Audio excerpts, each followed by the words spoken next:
A collection of themed stories written by Ruth Bayley, August 2000, read by Malaika Ryan. Theme: the group. Groups are important throughout our lives because we are social beings. We're born into family groups, and the separation from the family group at an early age is very painful. But our relationships extend beyond the family. School, religious, recreational, work, and business groups play a significant part in our life experience. When we have strong connections with groups, we feel secure, and many of our needs are met for physical care, for safety and security, for information and knowledge, and for companionship. When our connections with groups are weak, feelings of loneliness, isolation, and exclusion arise. It is difficult to cope with these feelings over long periods of time. Hence, we need to develop skills which help us maintain our relationship with groups. It should not surprise us that solitary confinement in prison is a harsh form of punishment. This is because our connections with important groups are broken. Hi, this is Malaika from Waterwheel Creations, doing what I love and loving what I do, voicing our world. Today's story is Donald's story. Theme: the group. I'm doing this as an ode to the Olympics 2020, which, as you know, has been postponed because of COVID-19. So today, I'm creating a moment that will entertain you. Enjoy. Donald leaps out of his chair and scatters the papers on his desk. He thinks of throwing the letter he has just read into the bin, but changes his mind. How could they do a thing like this? He says aloud as he snatches the telephone receiver. His index finger halts in midair. He cannot remember Kathy's number. It is a routine Friday morning at the Rocket Sports Club. Donald would go to his office from 8 a.m. to 10 a.m. in order to read his mail, check the accounts, and telephone athletes to remind them of training times. Then he would do the rounds of the club to meet the staff and check the equipment, starting with the gymnasium and ending with the swimming pool. In the afternoon from 1 p.m. to 5 p.m., he would be out on the track, coaching the athletes. Shuddering, he searches for the letter. His trembling hands shuffle the mess of papers.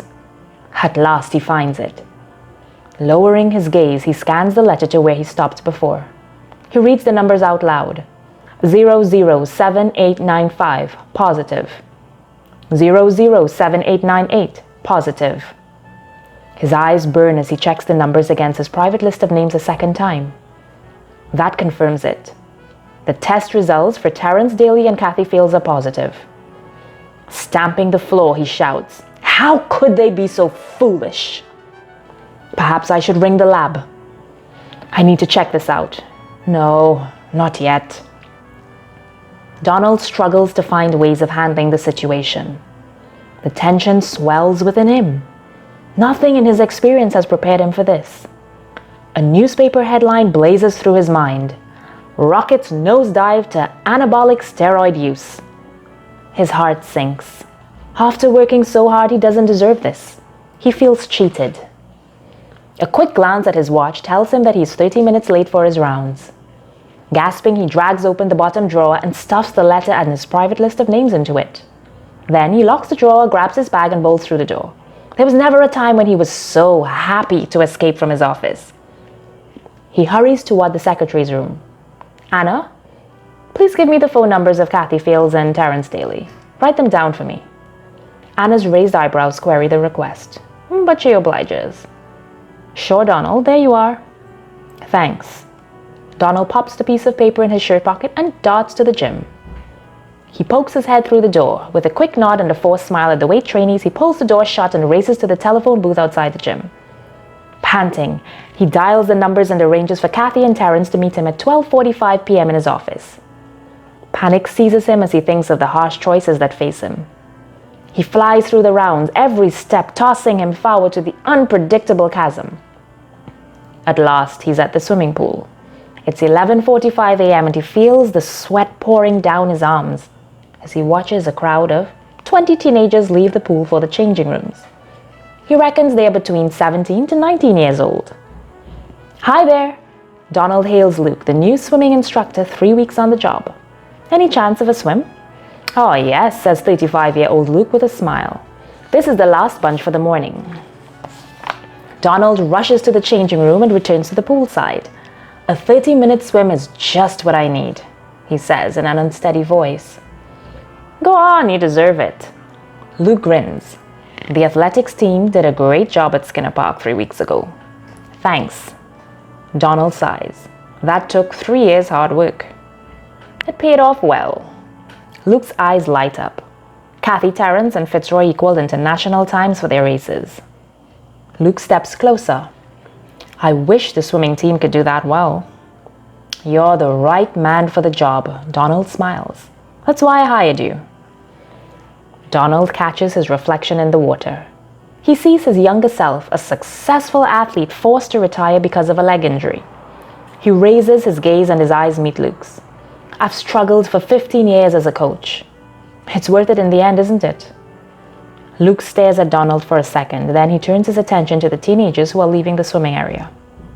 In a flash, Donald's 6-foot muscular torso plunges into the water. As he swims the length of the Olympic-sized pool, he thinks of the great strides the club has made in his 6 years of management. Sponsorship pours in. Team spirit soars, and the reputation of the club for churning out highly disciplined and successful athletes is on everyone's lips. He swings into the backstroke and lets the water buoy him up.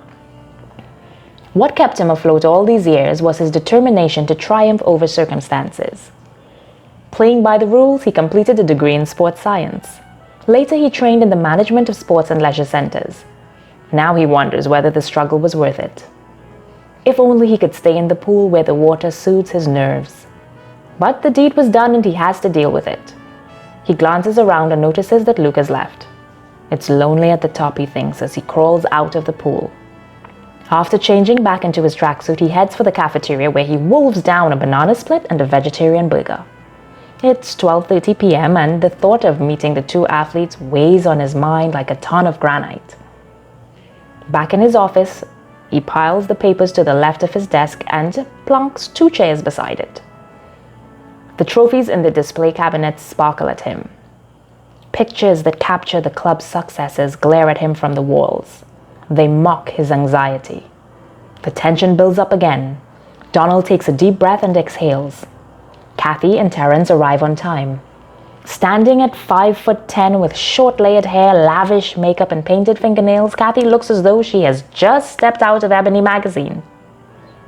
Terrence, 6'2", muscular hulk, bounces behind with the flair of a peacock.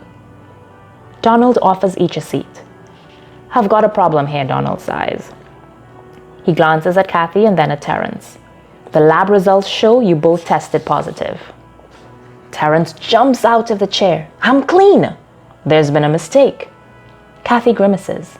I don't take drugs, ever. You know the rules of the club. Donald leans back in his swivel chair. If you test positive, the penalty is expulsion. He waves his hand to stop their protest. Then he opens his drawer and pulls out the letter and his private list of names. The evidence is here. Look. They both scan the documents. A deafening silence reigns. Their eyes fix on Donald as he returns the papers to his drawer and locks it. This makes for bad publicity. Donald snarls as he rises from his chair. Our sponsors aren't going to like this. His fist bangs the desk. Donald strides to the window and glances outside. The athletes are arriving for training. His field of vision blurs for a moment as he thinks of the South American Games in August. National trials are only 2 weeks away. If a scandal breaks now, the morale of the athletes will plummet. Listen, we cannot afford a scandal now, Donald says as he turns his back to the window. He notices the tremor in his voice. You could go now, but make sure you are clean for the national trials. He clasps his head in his hands. His efforts to make the Rockets Club drug-free have failed. At 25, his trophies were won without the use of drugs. But this is a world far removed from that of his youth. Athletics is big business now. Product endorsement pays a lot of money and enhances celebrity status. Donald locks the door of his office and heads for the track. As he thinks of Fitzroy Williams, whose times were drug-free, his heart races. I shouldn't have to make such decisions on my own, he mutters to himself. The end. I trust that was entertaining, and I trust that you enjoyed it.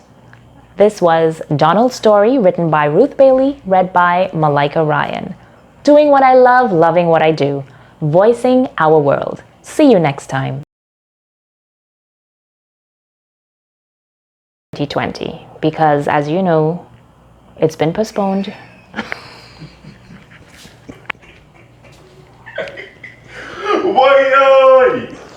Hi, this is Malaika from Waterwheel Creations. I have the intro, but I have the intro going into the story now. Hi, this is Malaika from Waterwheel Creations, doing what I love, loving what I do. Voicing our world. Laugh. Stop! This YouTube don't be, bro.